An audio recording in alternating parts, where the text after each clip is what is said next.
Thank you. Afternoon, everyone. Let's try this button. There we go. So yeah, I'm George Beard. I'm Head of New Mobility at TRL. For those of you who don't know who TRL is, a quick introduction. It stands for the Transport Research Laboratory. We've got quite a long legacy, originally formed in the 30s as part of, I think it was called the Ministry of Transport at the time. But since '96, we've been fully independent, and now we operate as a social enterprise owned by the Transport Research Foundation and no other shareholders. So we stay impartial and independent from government and industry, and deliver a range of research and consultancy services across the transport sector, predominantly on surface transport. So I'm going to talk to you about micromobility and inclusivity. So the first thing to recognise, of course, in a conversation on inclusivity is that people are diverse. It's particularly important that we cater for the needs of those with particular requirements. So people with mobility, hearing, visual, cognitive impairments, learning difficulties, mental health challenges, and so on. But actually, if we do that well, and we have good inclusive design, then it creates good environments and services and products for everyone, whether that's people with prams or carrying children or using walking sticks, or those with temporary health conditions which affect their mobility, and so on. So the message is, if we get this right, then benefits for all. In the context of micromobility, and apologies, I don't know why some of the images are not showing there. Let's try again. Oh, they come through there. There we go. Let's put them all up. So in the context of micromobility, there's also lots of diversity in terms of vehicles, which we need to think about. This is a selection, not exhaustive, but really shows the range of technologies that are emerging in various states of maturity. So we have e-bikes and e-cargo bikes, which fall in various categories of regulation depending on their power and speed. Got hand cycles and recumbent cycles, other adapted cycles. Standing and seated e-scooters, of course, a hot topic right now in itself, hugely varied in terms of their design and construction. And then a range of other more niche things which may stay niche or may not, may evolve into other things that form part of our transport system, like self-balancing hoverboards and unicycles and electric skateboards and so on. And so really, if we're going to be inclusive, we need to think about what the future holds in terms of these range of modes and other things which haven't quite emerged yet, thinking about what that future mix should and may look like. How do we do this? What are the levers we can pull? Well, I think the SAFE system, though not typically used in the context of inclusivity, it is a useful framework here. So this sets out a range of areas that should be addressed to improve safety outcomes for all. And actually, I think it's useful to consider these areas when talking about inclusivity as well. I'm not going to go through all of them. I'm going to focus on the infrastructure part, safe roads, safe infrastructure. Fits with this conference, but also there's not enough time to cover all of it.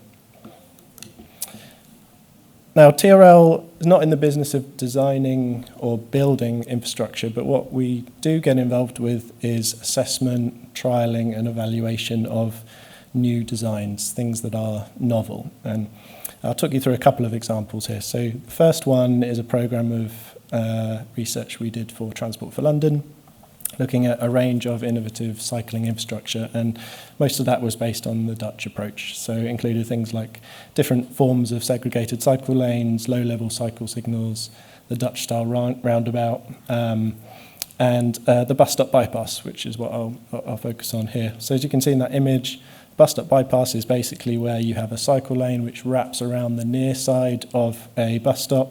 That creates a bus stop island. And then you have some form of crossing to allow pedestrians who want to embark or disembark the bus to access that island.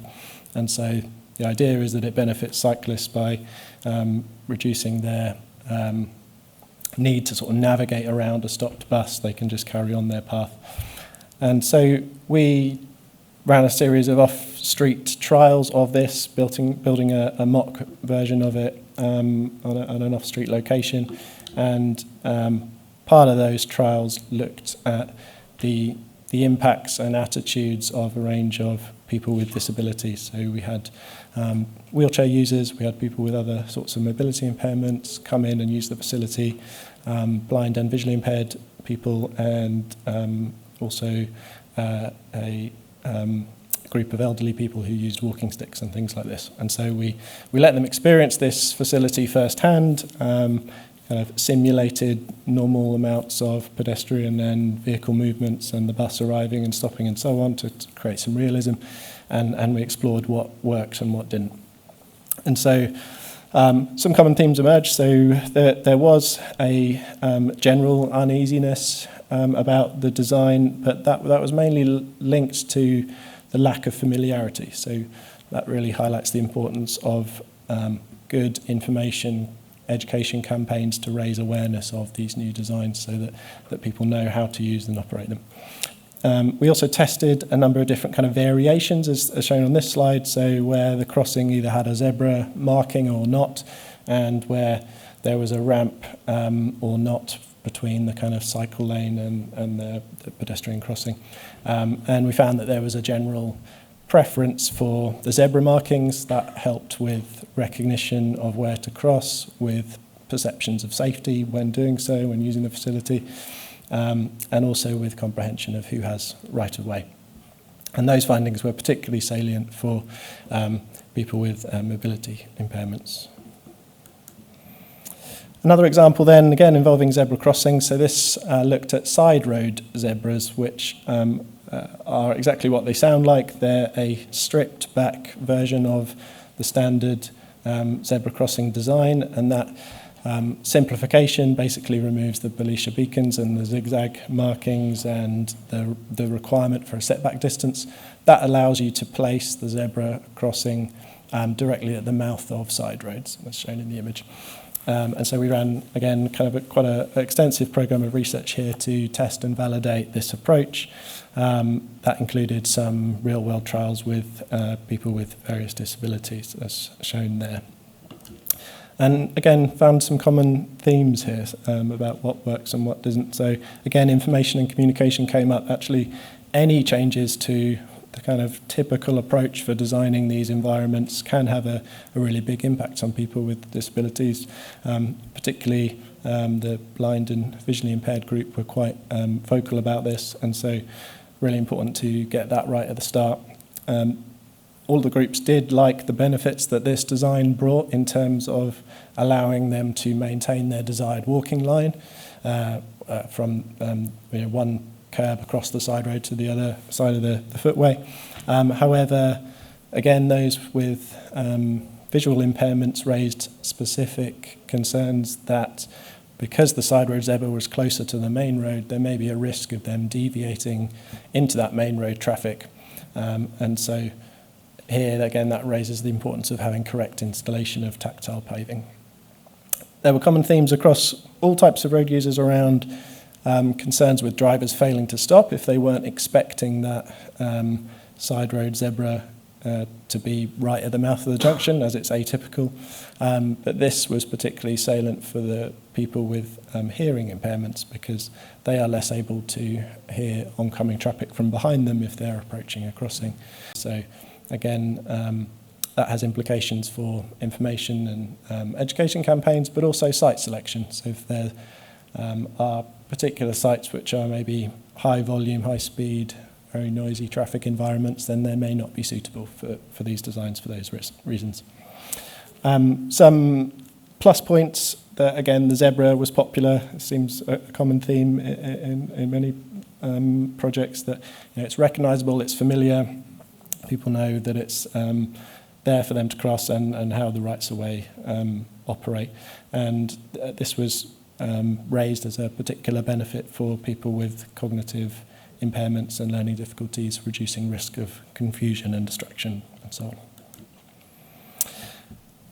So moving back to the issue around diversity in vehicles, there's some useful guidance from NACTO recently published in the USA, which sets out a set of core areas and principles within each of those areas for how to design our built environment to suit this growing complexity of different types of vehicles. It's called Designing for Small Things with Wheels, which I think is a great title and perfectly explains the challenges. So part of this is about lane widths, and that is to do with deciding the widest vehicle that you want to accommodate in a space, so whether that's a normal e-bike or up to the larger e-cargo bikes that we're seeing now with trailers and so on, but making a conscious decision about what user types you want to cater for, and then building in appropriate bikeable widths, as it's called, which accommodates sort of both the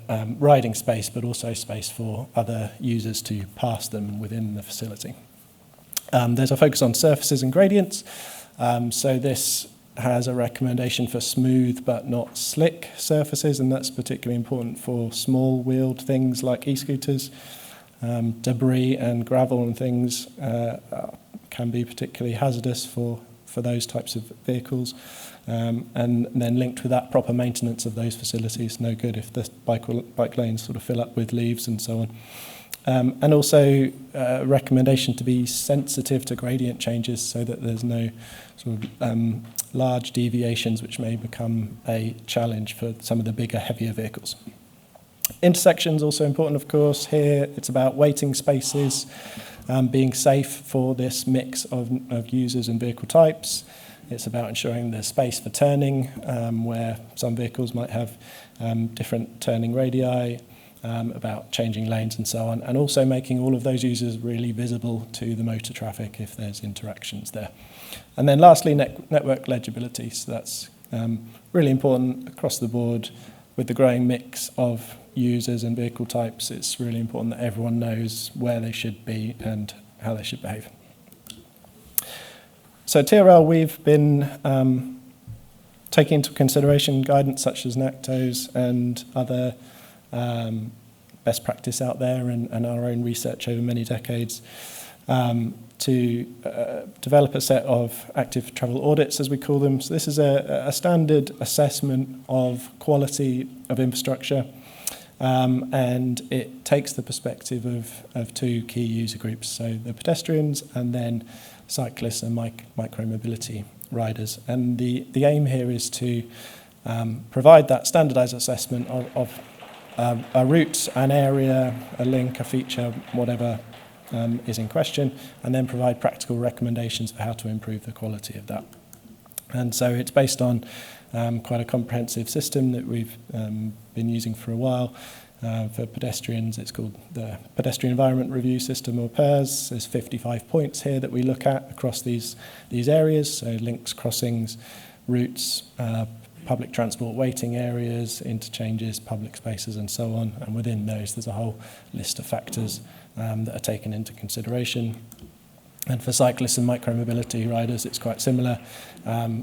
Some differences here in that there's a focus on cycle parking as well, interchanges, some of the factors are different. But we've developed these systems so that we can consider that diversity in both vehicle types and user types. So to wrap up then, what are the key messages? Well, probably three things. There's a growing diversity in users and vehicles, and so if we want an inclusive transport system, we need to factor that in. The best way of doing that is designing it right from the start, and as part of that design process, really, it's about engaging with the end users directly. So they are the experts, the people who have mobility impairments and so on. We need to be talking to them to understand how things work and whether they don't, and what better solutions are available. Of course, you can't always design it right from the start, and we've got some legacy infrastructure to improve, so there's going to be some retrofitting in the process of assessing that and coming up with new approaches. Then we should be considering the perspective of all users. That's the end of my talk. Thank you very much for listening.